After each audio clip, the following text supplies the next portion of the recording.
Welcome to Guide Guru. We hope this video helps.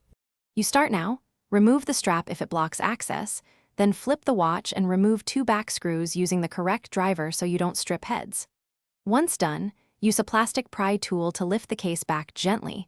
Metal tools can bend the back or tear the gasket.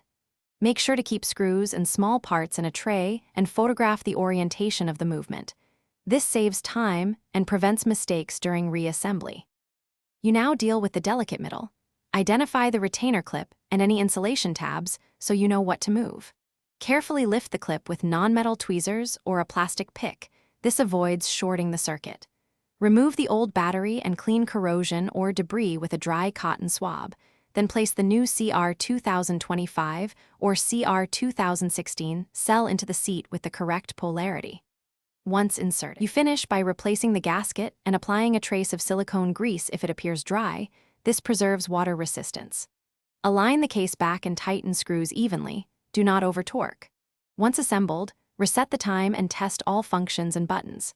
If the display stays blank or modes fail, remove the back and verify battery seating and contact cleanliness. This is the key troubleshooting tip.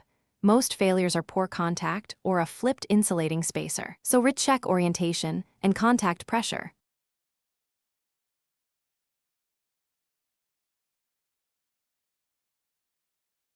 Thanks for watching. Consider subscribing if we helped you today.